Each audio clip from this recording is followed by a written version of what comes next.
As was mentioned, I'm Nikunj Oza. Most of the time, I'm the leader of the data sciences group, although once in a while, I am referred to as a non-essential government employee.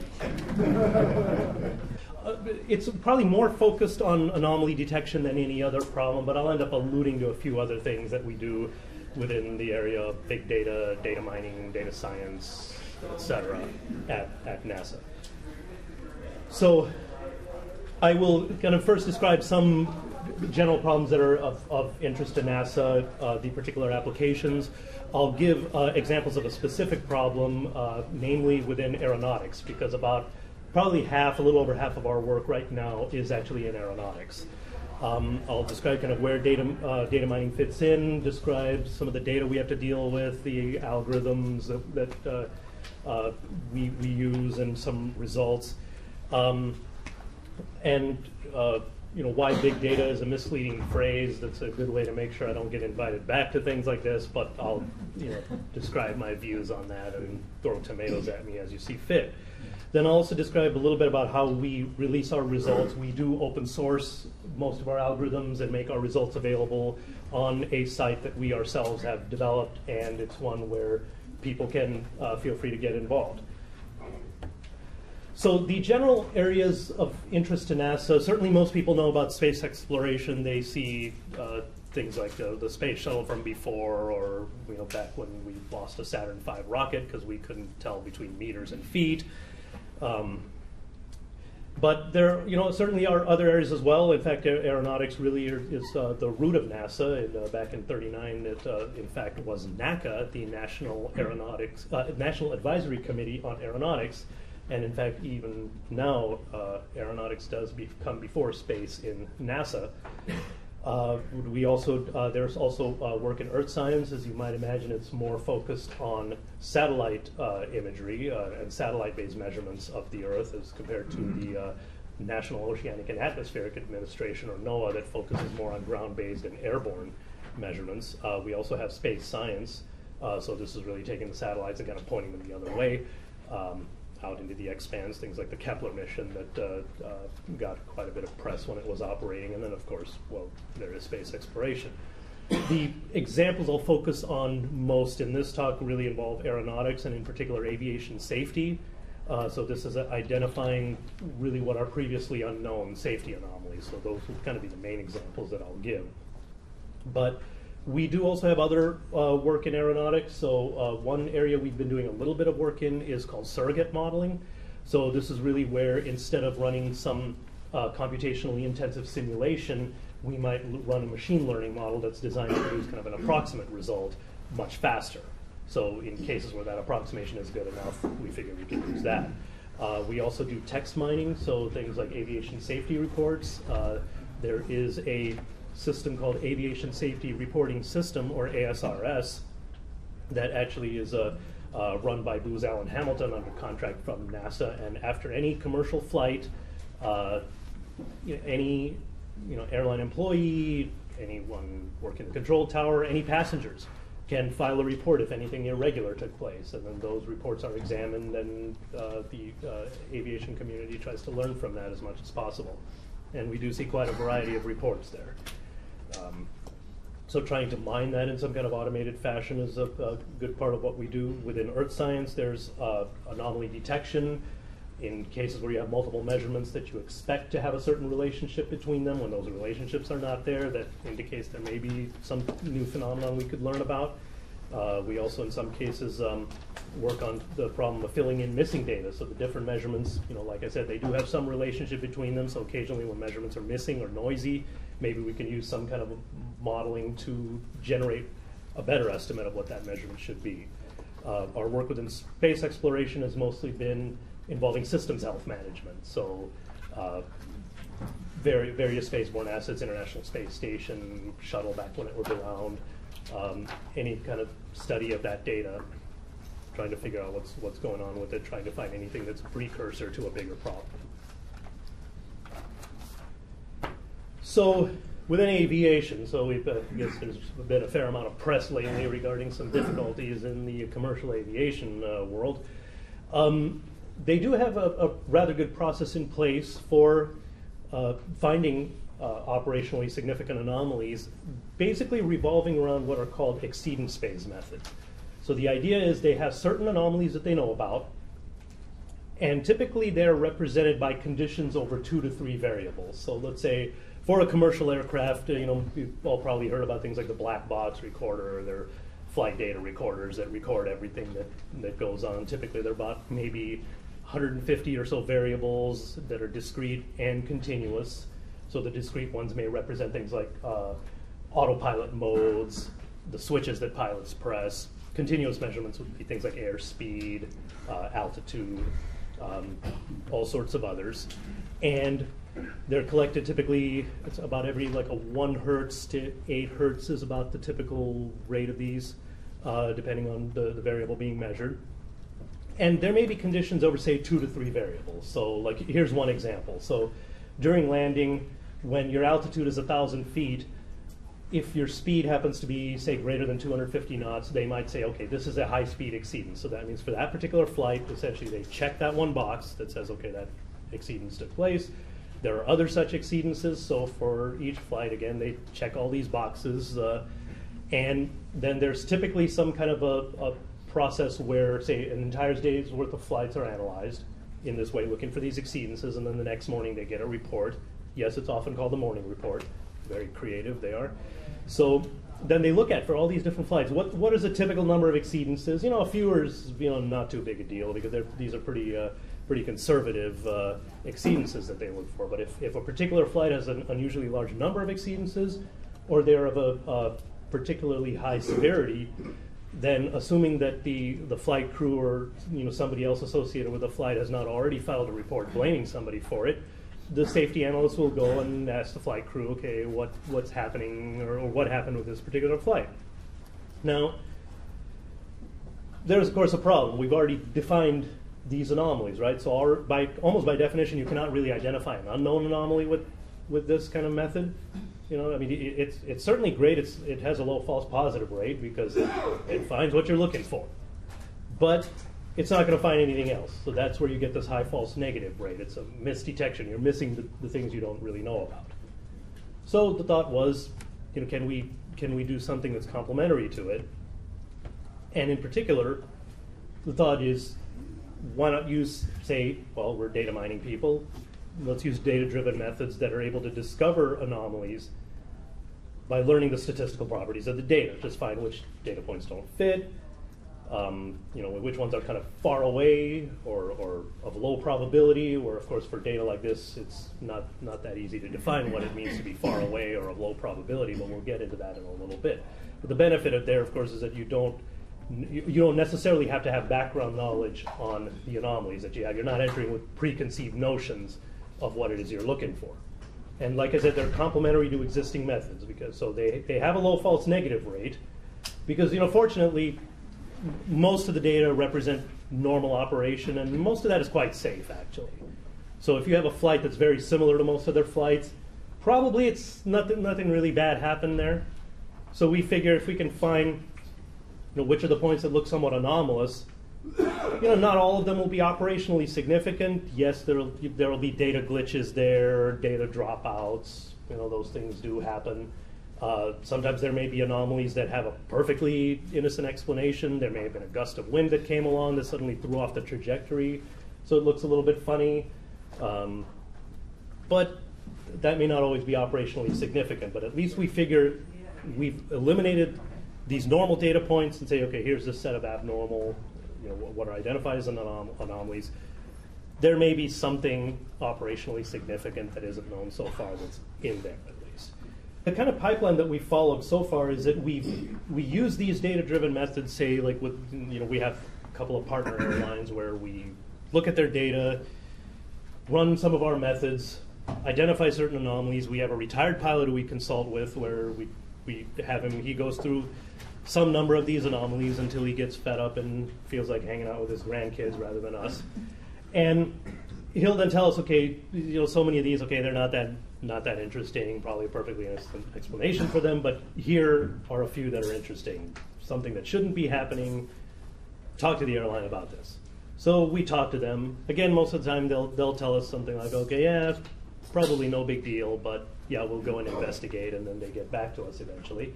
But sometimes they will tell us, oh yeah, this is something we wish we had known about, and we're going to change our daily exceedance review because you've identified a class of anomalies that's of interest to us. And so what we figure is with the data-driven methods, they give these insights, and then that can lead to a modification of the exceedance detection method. That's kind of the pipeline that we have been following so far, and we plan to continue.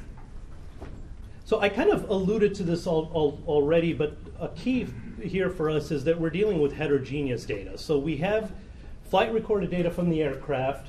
So I mentioned that they're discrete data representing things like autopilot modes, the switches that pilots press and the like, and the continuous measurements that are taken.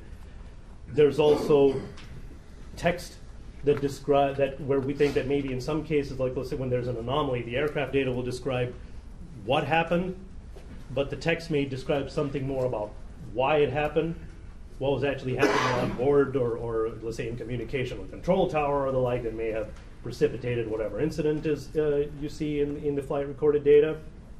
Then there's also radar track data.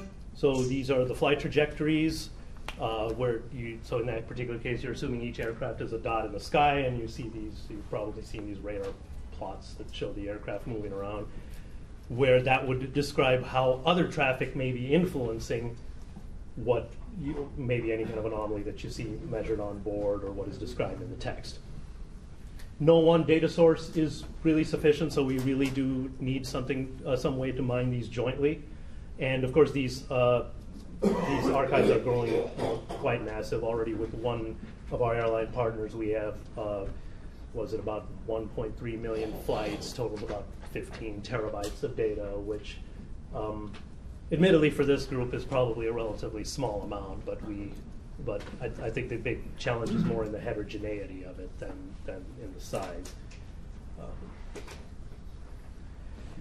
So this is something we tend to kind of lay out for our customers as a way of telling them that you can't just sort of throw data at us and have us come back with golden insights, that you really have to be involved heavily in the process.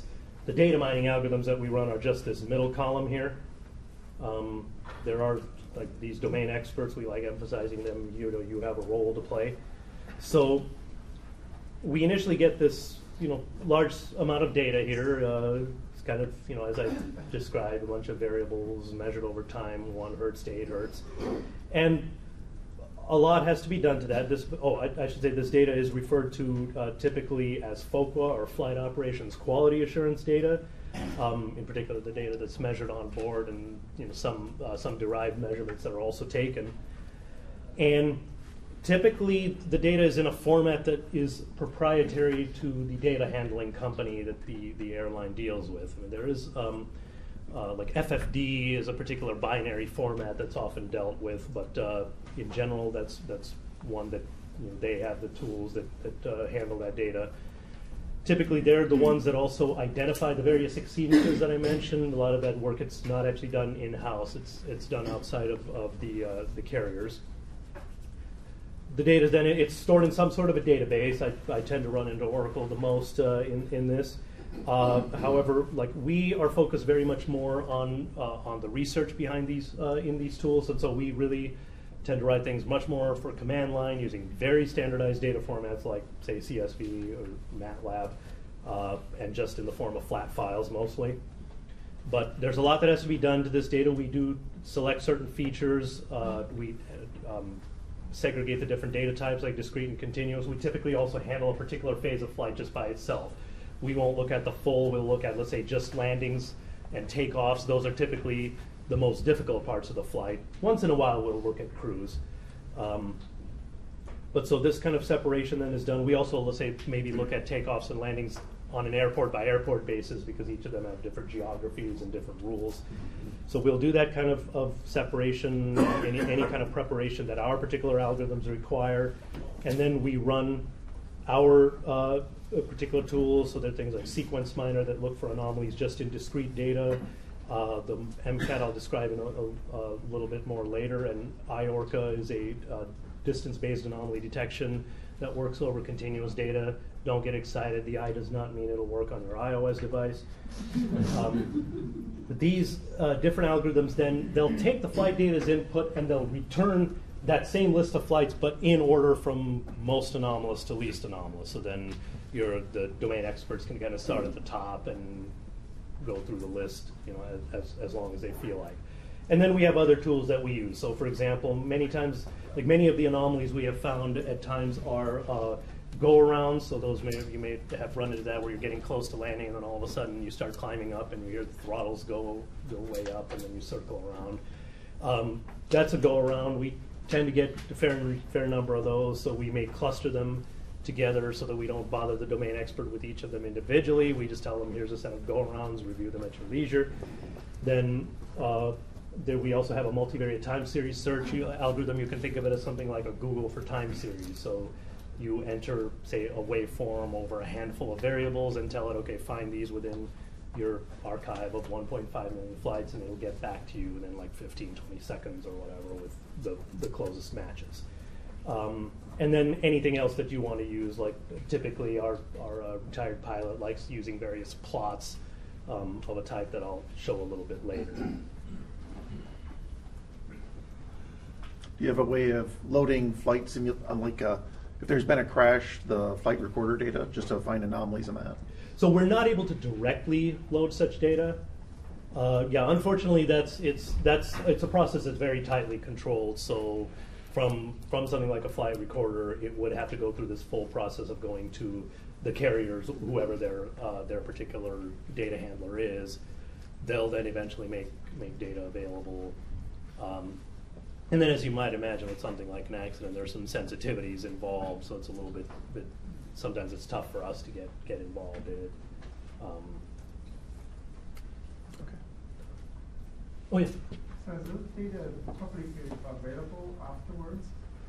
So there is no point at which data, the flight recorded data like this is made publicly available. Well, actually, except for one case, like when the airline goes under. So, in fact, we have. I'll be describing a little bit later. I mentioned there's a site we have where you can get involved in some of our efforts. We have actually made the data from a defunct carrier available there. So, and people have started downloading them and have started looking for things. Of course, since the carrier is defunct, it's a little bit difficult for us to get information about. So, look, if somebody finds an anomaly, it's a little bit difficult to trace back to what may have happened since the personnel are no longer there. And actually, we still cannot reveal which is the carrier, even though it's a defunct carrier. There are privacy sensitivities regarding things like individuals in the airline industry or the airline itself getting blamed and such. But yeah, actually the aviation safety reporting system that I mentioned, that data is made publicly available, not in its raw form. Any personally identifiable information is removed, but then the reports are made available, and there are some what are called fixed fields. So like most of these reports are manually classified into different types. They describe types of anomalies, so anything like, let's say, from departure problem to ground-based encounter with an animal, or what is it, like a traffic collision alert. If something like that happens, it'll be different classes. So those are made. Yeah. Where do you fit in with FAA root cause analysis? So, can you repeat the questions for the video? Oh, so the question was, where do we fit in with the FAA's root cause analysis? So far, if there is, let's say, an incident or an accident that is being investigated, we are not actually involved in that. There is a partnership, though, called the Aviation Safety Information Analysis and Sharing, ASIAS. We love acronyms.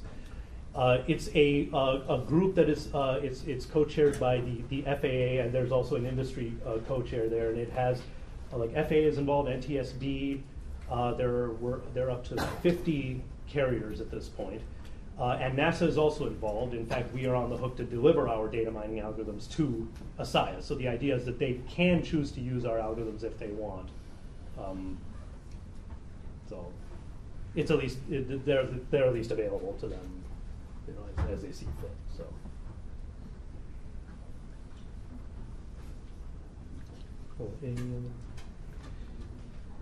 So going into a little more here, so I'll give just like one example of what we've done. So this is we have with one partner carrier about 1.3 million flights of this FOQA data. The varying number of parameters, typically it's around 150 or so, but 15 terabytes of worth of data. These are flights of varying durations, and what we return is a listing of the anomalous flights and also kind of an identification of which is a subset of the flight that actually was the most anomalous for our domain experts to then analyze. And so this is, there's a particular set of 3 examples out of the top one, about 30 or so, maybe a little bit more, that were thought to be particularly of operational significance. And I'll give a description of one of them here. But before that, so I mentioned that I would describe a little bit about the MCAD algorithm. So, MCAD at its core is a one-class support vector machine. So how many are familiar with support vector machines and one-class support vector machines? Oh, okay, thanks. Yeah, so the fundamental thing that it ends up relying on is that really appealed to us for this problem is the kernel function that represents, say, in this case, it's a measure of similarity between 2 flights. And so, of course, in this case, we're taking pairwise distances between all pairs of flights. And then, as I kind of alluded to earlier, if a given flight is similar to most other flights, then it will tend to show up more as being normal, whereas if the flight is very different from most other flights, it's more likely to be anomalous. And so then for us, it shows up higher on the list there. And what we're doing, we developed this about 4 years ago. It's a multiple kernel learning version of one-class support vector machines, where we have different kernels on the different modalities of data. So, as you might imagine, with discrete and continuous, it's hard to really put them on, say, a Cartesian coordinate plane together and measure distances between pairs of flights. Besides which, these aren't just individual data points, they're sequences of data points. So how do you deal with this? So we took, in this case, kernels on the different modalities, so say the discrete and the continuous, and then also we incorporated text into this. So in the cases where we have safety reports that we could match up with particular flights, we were also able to incorporate them in here. We've done a little bit of preliminary work incorporating weather data into this as well, so that would be a 4th line up here if I could fit it in. In case of the discretes, what we did is we have, so I mentioned there were all these different autopilot modes and the pilot switches and the like. We just put them into a single string, just ordered chronologically within the flight. And then the way we measure the similarity between 2 flights is a normalized longest common subsequence. So a simple way to imagine it is if you have 2 flights that somehow went exactly the same way, the longest common subsequence between their sequence of mode changes and the like is going to be the full sequence. And so that ends up normalizing to a similarity of 1 that would be entered in the kernel matrix, whereas if 2 flights were very different, their longest common subsequence is going to be very short, which normalizes to a rather low similarities and a little closer to 0. And so that would show up as low similarity. That would end up in the kernel matrix. For the continuous data, we actually just decided to discretize it using the symbolic aggregate approximation method that Ames and his students developed at UC Riverside. And so we just take the Sachs representation and then use the normalized longest common subsequence, but on the Sachs representation of the continuous measures that show up within each flight. And so those are 2 different kernels we use. For the text, what we actually did is we project the reports that we have onto a set of topic vectors that we derive using latent Dirichlet allocation, and then so we end up with vectors of length 6 for every flight that actually has a safety report, and then we just do a Euclidean distance the differences between those topic vectors. And so that ends up being the kernel that we use on text. And whatever number of kernels we have, we just take a convex combination of the individual kernels in order to come up with an overall measure of similarity, so that if two flights are very similar in more modalities, they'll tend to show up as more and more similar within our framework here. Oh, yeah. What if your sequences don't need to be exactly in order? I mean, I'm just thinking, like, if I'm flying a plane and I turn right and then I turn left, or I turn left, then I turn right, the fact I've done turns might be significant, but not the order of going right, left. That's true. Yeah. There may be some things in a sequence that you're measuring where maybe there's parts of the sequence where the order doesn't matter, just the presence of something. True. Yeah, so in some cases, that's something that may end up showing up, because if you have enough flights that use all the different orderings, then they're going to tend to show up similar. In some cases, we have actually taken domain expert input on exactly that and actually just added that to the process of calculating the normalized longest common subsequence. So just saying things like that, okay, within this set, they're all basically the same anyway, so it's just kind of a pre-processing step. Okay. So, yeah, that's true. Yeah. The end result of these three, is it just one number, or is it a vector? So in this case, it'll end up being one number. So for any pair of flights, it'll then be a single number. So so for the discretes, it'll calculate that normalized longest common subsequence, and it'll just give a number from 0 to 1. Then same for the continuous, same for the text, and then a convex combination of those will just then yield a single number. So it'll be a single number for every pair of flights. What is the aesthetics representation? Oh, so yeah, that's the, I should probably put a citation up there. That's the one I mentioned called the symbolic aggregate approximation that Eamon Kyoge and his students at University of California, Riverside developed. Yeah, it's basically, it's a density-based way of discretizing a continuous variable. So if you decide, say, a continuous variable should be, let's say have 5 different discrete values, it'll essentially calculate a probability density over those and just divide them into equal probable bins. And so it'll find where the bin boundaries should be in that way.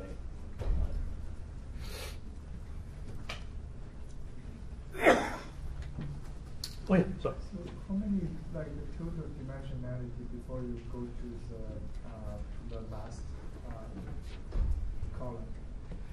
So that, let's see. So the first one is 6, right? The text is 6. So yeah, so the text, like for each flight, you'll end up with a vector of 6 numbers representing how strongly the report projects onto those 6 topics that are derived. So the discretes, it'll be a single sequence, because we take whatever number of discretes there are, like whatever discrete switching takes place, and we just put them in chronological order into a single sequence. So let's say that I have 5 discrete, things, then would I have 5 sequences or have 1 sequence? So you'd start off with 5. Okay. So you might have, let's say, okay, switch 1 was pressed first, then switch 3 was pressed, then switch 5 was pressed, and that. So they may be as separate vectors to start with, but then we'd squash them together into one based on the time order in which each discrete had a change. Okay. So, because all of the switches represent button pushes or autopilot mode changes, and so they do have a record of at what time each of those things happen. And so then we come up with just a unique letter representing which is the switch and what change happened. Like, let's say if the autopilot entered into vertical hold mode, there'll be, let's say, a unique letter, I guess, of the alphabet that represents that. And so that'll be put in, and then whatever next mode change happened will be put in right after that, the next one right after that, etc. So you'll end up with a single vector. And then in case of the continuous, it's however many measurements that are taken. The maximum number, I think it's like 100 or a bit more than that, but sometimes we limit it depending on, let's say, if we're interested in, let's say, landings, then there will only be certain variables of interest for landing. So maybe we'll limit ourselves to a set of 20. And so you'll end up with 20 of these sequences that are discretized. And so for any pair of flight, or any flight will have 20 of these sequences. And then so 2 pairs, or 2 flights are compared based on those 20 sequences. Have you guys think of using like something like distance between two sequences to figure out where sort of the system? Oh, which distance, I'm sorry? Added distance, like just trying to figure out what would it take to change from one sequence to another sequence by insertion, deletion, or like just the replacement. Oh yeah. Actually, Repeat the question for the others. Oh, I'm sorry. Yeah, the question was that did we consider for the difference between the sequences, did we consider using something like edit distance? So just what's the smallest set of changes that are needed to make one sequence into another? And actually, at the core, the longest common subsequence method does exactly that. And so, like if you go into the innards of something like I showed sequence miner earlier. So that actually uses the same longest common subsequence code that we use here within this MCAD. And the sequence miner will give you not only that normalized longest common subsequence, but it'll also give you the edit distance to like one or more of the closest sequences. And yeah, so at the core, edit distance is what's used actually. So I don't know who was first. I guess go. So does anomalies exist like at different portions of the sequence because you are just comparing the subsequence, right? So I mean maybe like there's this anomaly like the first portion that is like after a couple of events that is anomaly, another anomaly.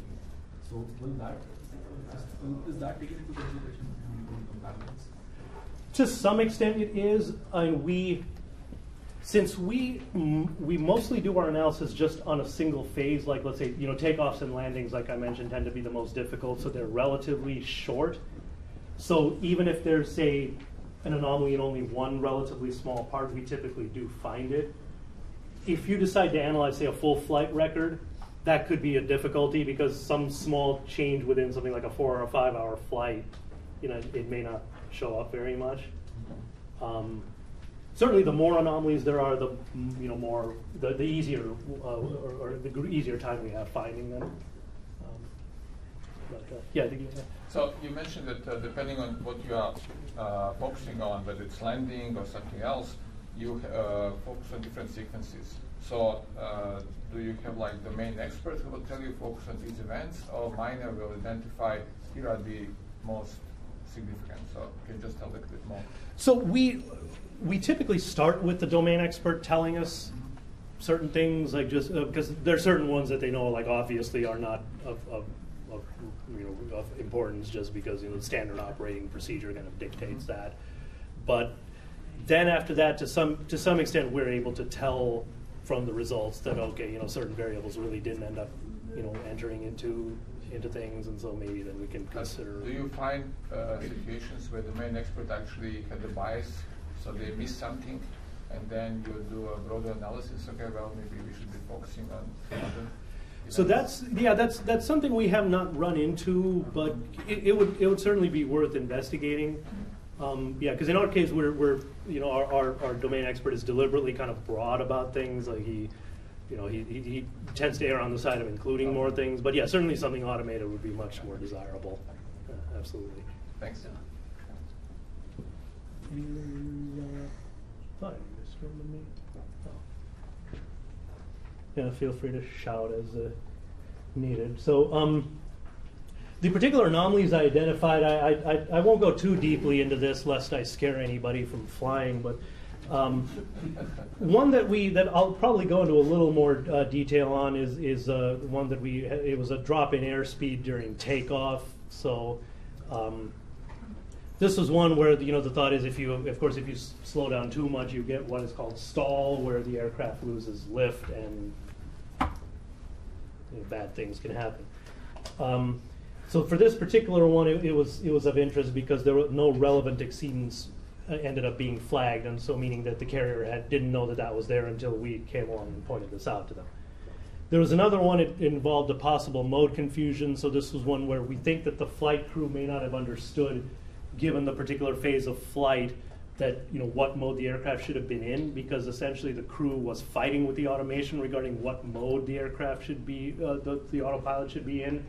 So it was something between an altitude hold and vertical speed mode, I think, was the contention here. So like the crew would set it to 1, then the autopilot would switch to the previous. The pilot switched it again. The autopilot switched it again. It was like two kids fighting, where they keep shouting, did not, did to, did not, did to, until finally the flight crew got upset and just decided to reset the flight director. So we ended up identifying this as anomalous behavior. And of course, the problem here is, you could end up shifting into some kind of an unstable state if you, aren't like totally set regarding the modes that you should be in. And of course, this may also be an indication that the flight crew is distracted due to workload issues because they don't have a full understanding of the state of the aircraft. And in our case, there was a kind of relevant exceedance that ended up being identified, but we found the problem within the flight about it. Actually, there were multiple flights with this where we ended up finding something in the range of 25 to 35 seconds in advance, so that if in future this is ever used in a real-time system, we can see that may be a good thing. Another one that we ended up finding is an unstable approach. So this is one where, like, normally at this particular airport, the aircraft are lined up for landing, meaning they're actually aimed down the center line of the runway about 3 to 4 miles in advance of touchdown. This particular one was lined up 2¼ miles out from touchdown. And normally they don't come in at a really sharp angle. This particular aircraft came in at about 60 degrees with respect to a runway. Maybe did kind of a Dukes of Hazzard style lineup, and so that was deemed as an unstable approach, something kind of undesirable. And again, this is one where irrelevant exceedance was found, but the issue that we found came about 14 seconds earlier in the flight. So this anomaly detection system's not in production in any airplanes. Is there plans for that or consideration? So there at least is consideration for that. Getting actually on board an aircraft is extremely difficult. Just getting approved to add anything is difficult. It's more likely that this is something that's going to be added in more of a morning report style that I mentioned, where it's looking at a full day's flights and then seeing the next day what's going on, and then maybe from that deriving something that could be used on board. Yeah, so something like this itself probably not. Also, like it's a little bit irregular having learning that, let's say, maybe is only using what's on board that aircraft, which may be a good idea actually, just because you could see variations across different aircraft, but probably no immediate plans in this for that. Oh, yeah. Do you do anything with military or small airplanes? We do not do anything with military. And then as far as small aircraft, there's some discussion about that, but nothing that's ongoing. Yeah. Are you going to talk about what an anomaly looks like in the system and how you go from that to an exceedance? Glad you mentioned that. So here's an example just of a plot that I guess it was one of the ones that I guess the carrier found interesting. So this is one where this is takeoff, so you're starting off at 0 feet, I guess where the runway is, and you're steadily climbing. But here you have that the airspeed, so it's shown in green, and the key is over here, airspeed in nautical miles per hour. The airspeed is going up for a little while, and then it's for about 30 seconds or so that the airspeed drops, and then eventually they recover. This particular one ended up fairly high on the anomaly list because it came within 12 knots of stall speed. There have been other examples where there's a drop in airspeed during takeoff, but they did not show up as high on the list because they didn't get as close to stall speed. So this is one I'm not sure what kind of exceedance is necessarily going to show up there. Our competition concerns with this. So like, I mentioned that there is this pipeline that goes from what we do to some kind of an exceedance. We have been told occasionally that, hey, good job, we came up with an exceedance, but we're not going to tell you what the exceedance is. But something like this, I can imagine that they may say that, okay, an exceedance should be, let's say, coming within 15 knots of stall speed, or within 20 knots of stall So speed. your system is pointing out a flight segment saying this is anomalous. Mm-hmm. And then it's manually looked at and they derive whatever they derive.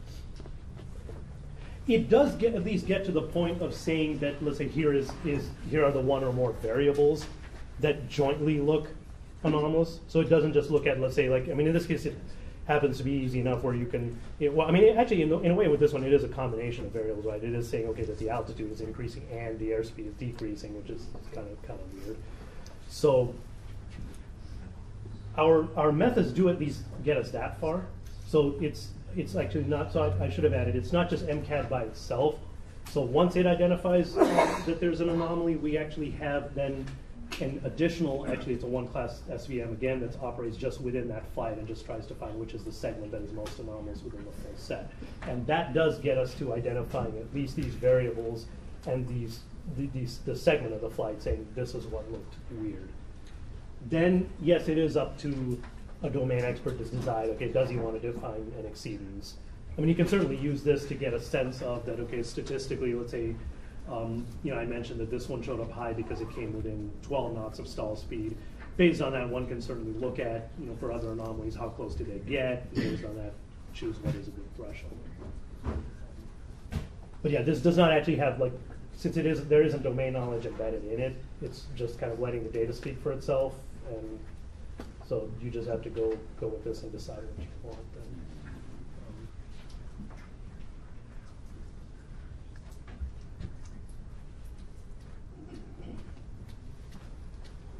So that was just one example within the FOCA data.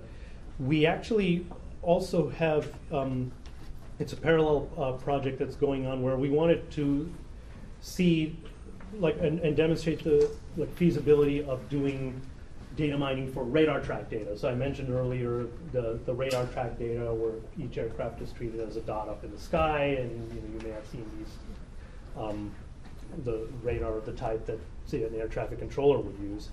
And we thought, let's look at this radar track data, see what we can make of it. And the long-term goal here is some kind of a safety risk assessment tool, maybe automatically identifying new safety risks, some kind of an early warning system, something akin to what I showed with the FOCA data, where we say, okay, we identify this anomaly and it possibly is a precursor to some bigger problem. We'd like to identify something like that. So we are working with data from an FAA that's actually under FAA jurisdiction called the Performance Data Analysis and Reporting System, which is a data warehouse of 4D trajectories, so you have 3D location and then time. And this was for phase one. We're actually in phase two of this project, but for phase one, we just took about 2 years of data from the Los Angeles airport. Ended up capturing about 640,000 commercial arrivals on 4 different runways. We actually ran the same MCAD algorithm, but with different kernels. So here we had altitude, latitude, and longitude, and we ended up using a cosine similarity kernel.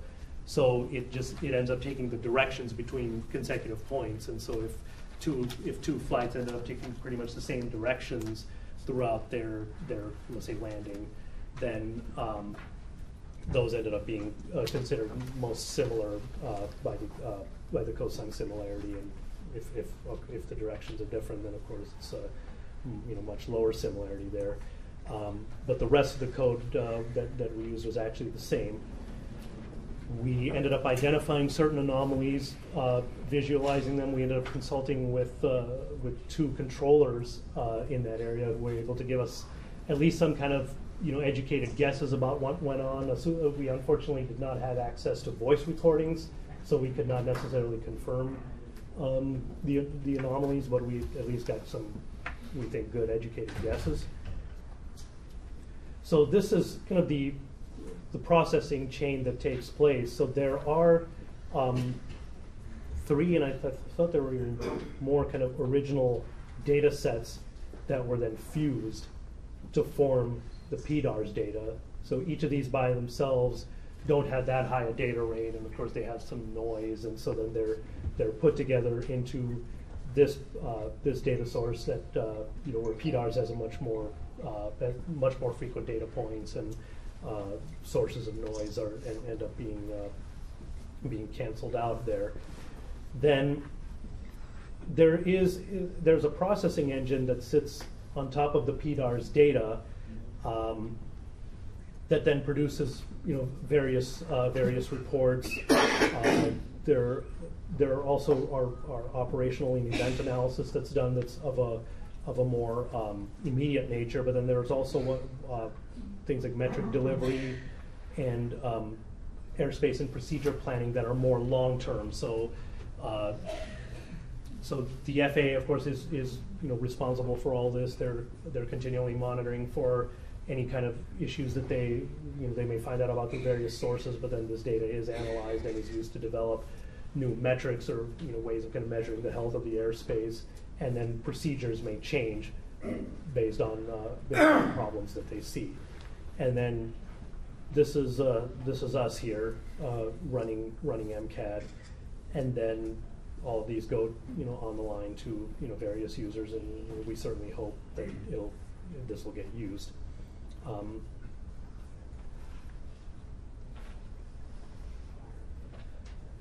So this is just another, I guess, a little bit of a lower level view of things. So this is so of course data first goes live to controllers, and then there's data is gathered, processed. There's the kind of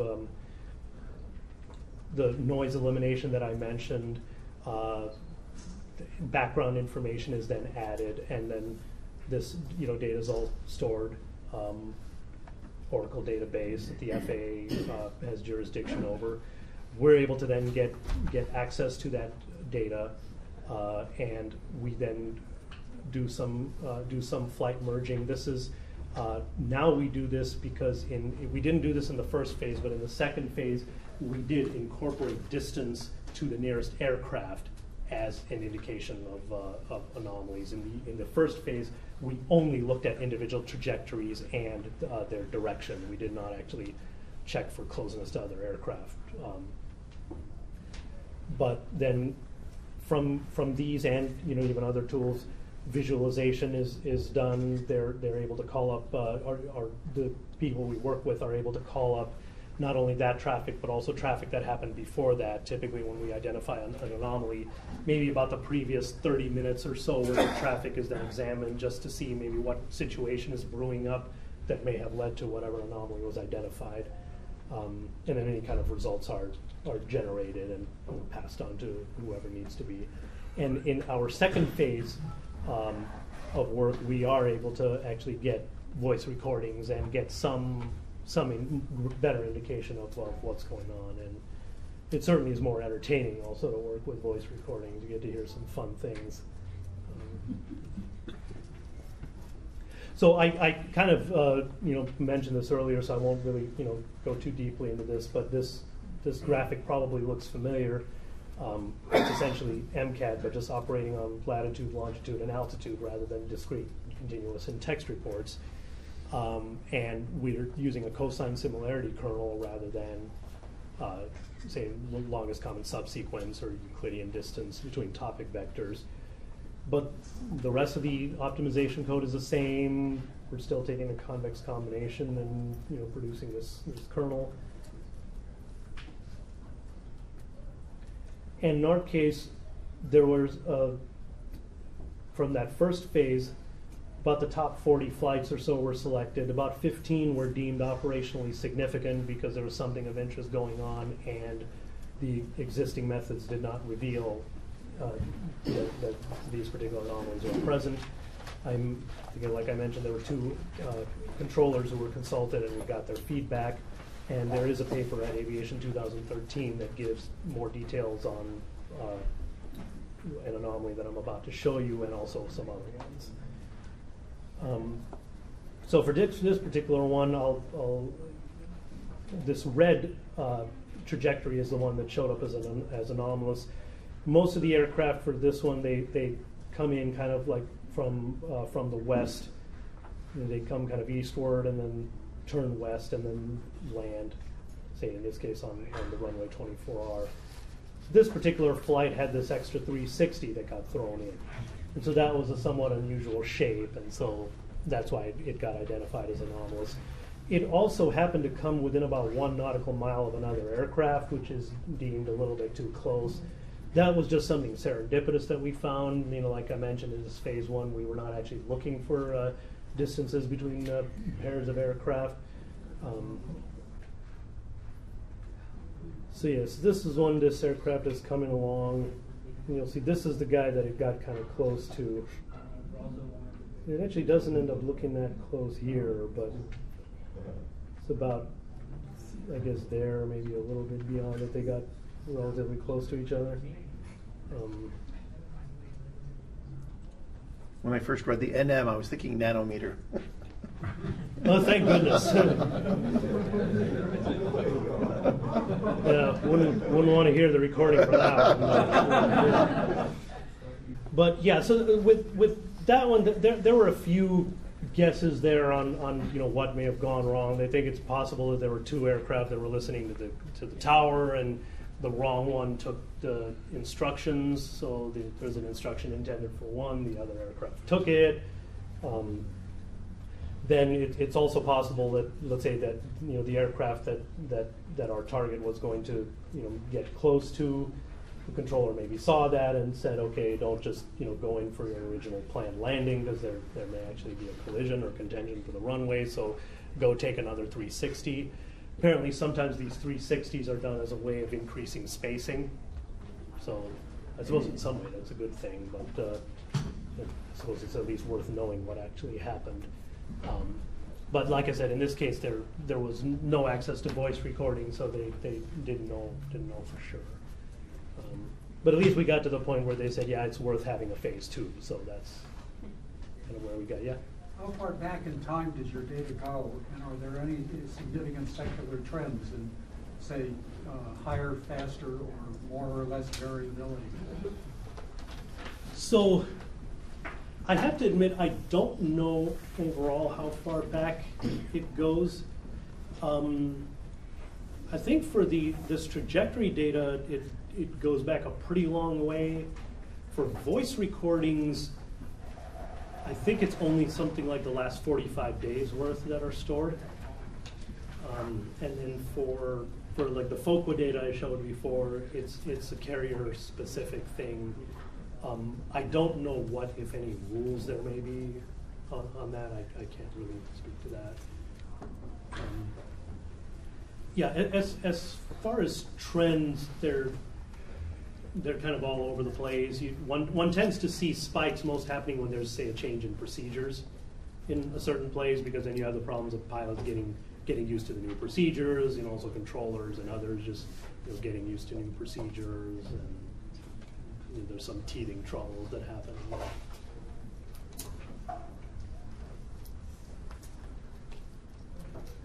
Cool. Yeah, so just as far as, I'll kind of quickly describe some other works. I guess I described a little bit of some of the text mining on aviation safety reports. So we do things like run latent Dirichlet allocation on the things like the aviation safety reporting system, trying to get a sense of what different topics there are, see if there's anything new that's emerging there. We also, I've in here about identifying individual anomalies, but we've kind of alluded to how you can have one problem, or maybe even a non-problem, that's kind of a precursor to another problem, which is a precursor to a bigger problem, which is a precursor to another problem, etc. And we really want to get to the point where we're identifying a chain of these anomalies. So let's say when we identify an anomaly using, like, say, something like MCAD, we'd really like to look for what is the precursor to that. Where again, by itself, it may not be a problem, but we can just say, okay, in this circumstance, you're more likely to have this anomaly. So we, of course, like to know why. integrating the radar track data with the FOQA data, it's not something we've done, not something we've really been able to do. Connecting up data sources is something where there sometimes is opposition to that because of privacy issues and the like, but that's certainly something we're working towards. We've had for a while, actually our group has had only a little bit of involvement, but there's a division next to us that deals with human factors, and they've been looking at issues related to pilot fatigue. And so then I'll also go in just a little bit into why I have a little trouble with the phrase big data.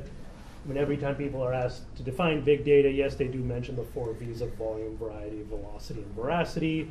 But I think just having the word big there causes volume to be overemphasized, where, at least in my experience, I think volume is the least important and the least challenging part to deal with.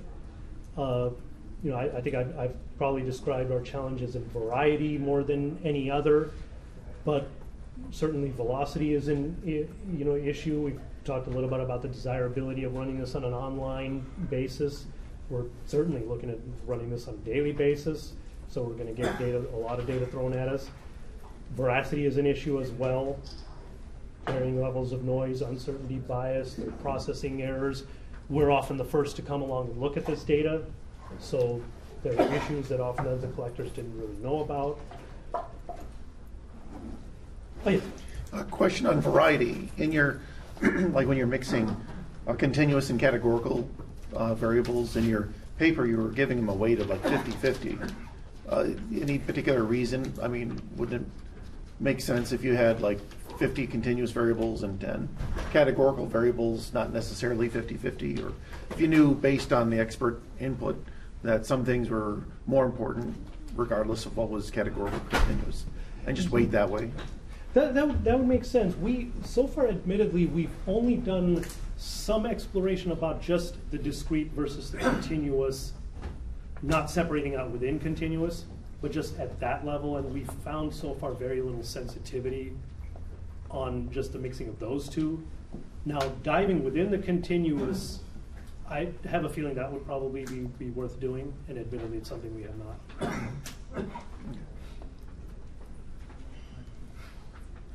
Oh, yeah. Out of those 50 continuous variables, how do you find out which ones are really important? So what we've done so far is, admittedly, just at the level of having, say, depending on the phase of flight, having the domain expert limit us to some of them, and then with our follow-on SVM, it's at least able to identify the variables and the time portion within that. We haven't done something more systematic where we're looking at, let's say, across all of the flights and seeing, okay, are there certain variables that just never show up, and so investigate why did we even bother ever including them? Would be worth doing, certainly. Well, there you go. When I look at this slide and think about your overall presentation of how you're dealing with different types of information and inputs, it reminds me of projects some 30 years ago that were called multi-sensor data fusion problems. In fact, I would swear I've seen similar material some 30 years back, more on the military side than commercial. And yet, very few of the terms like Kalman filters, tracking, models, and estimations, and so on, show up the same way they did then in what you're showing now. So, is the work prior replaced? Is the work of 30 years ago still relevant? Is it simply differences in knowledge among the researchers?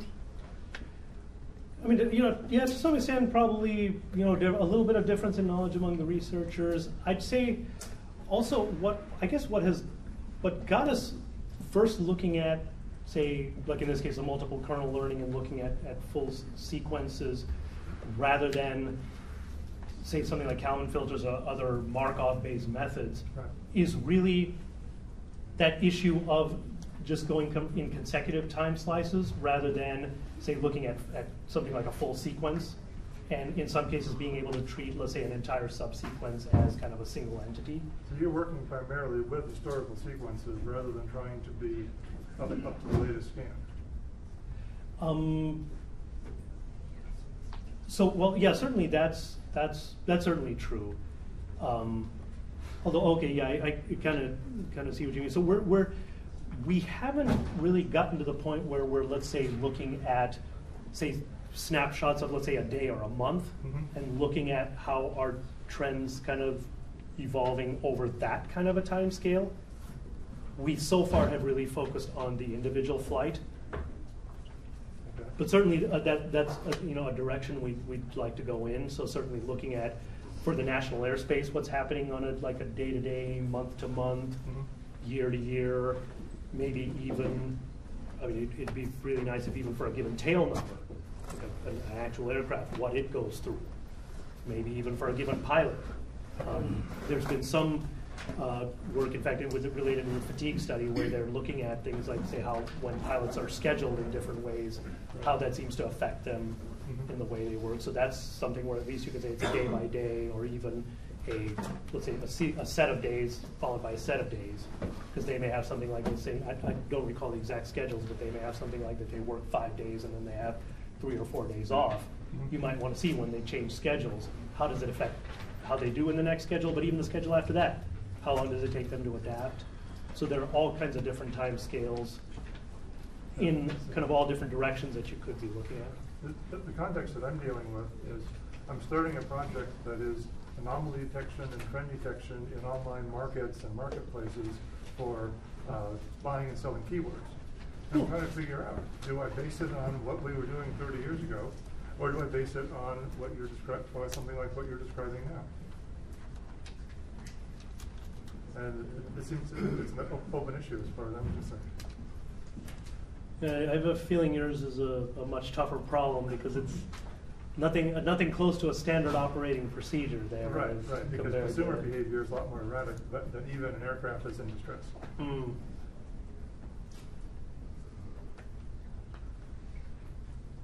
Thank you.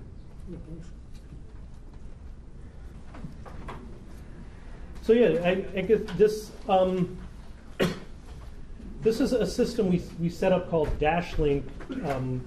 So I mentioned I'm with the data sciences group. We're part of an area that's called Discovery and Systems Health, or DASH. And so this particular site is called DashLink. You can go to it, dashlink.ndc.nasa.gov. It's a site that's we feel, and so far it seems like it has been of interest to people in data mining and systems health management, especially towards aeronautics. And it's one where you can set up your own profile if you like. You can access various access and set up projects, publications, data sets if you're allowed to make them publicly available. I mentioned that the data set from a defunct carrier that is available there. So feel free to go, and you can sign up there. You do need a civil servant to approve you. I'd be happy to do so. Please mention that you heard about or enjoyed or wasted your time at this talk or such, and then I'll be happy to approve you. It won't depend on what you say, as long as you mention this meetup.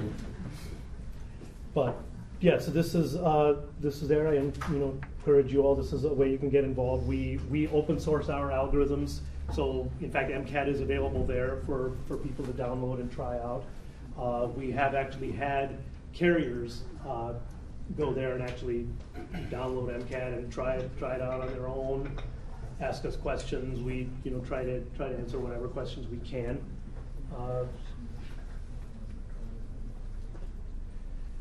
And overall, our team, you can see here, it's we have nine people here. We have various interns. They're combination of data mining research scientists and programmers and support staff. Probably most of our funding right now is from NASA Aeronautics, but we do have occasional short-term projects from the NASA Engineering and Safety Center. This is kind of, you could think of it as something like a consulting arm within NASA. Science Mission Director within NASA has jurisdiction over the Earth and space science work that we do. And we get a little bit of external funding as well for various projects. Is there a fall conference NASA has on data mining or planetary science or something? So there was one we had called the Conference on Intelligent Data Understanding, where the idea was that we would bring people that are interested in data science and all the different problems of interest to NASA all together to kind of share ideas and the like. Unfortunately, attendance kind of started reducing a little bit as travel budgets started going down, and typically ours was like everybody's second favorite conference after the main one in their own domain.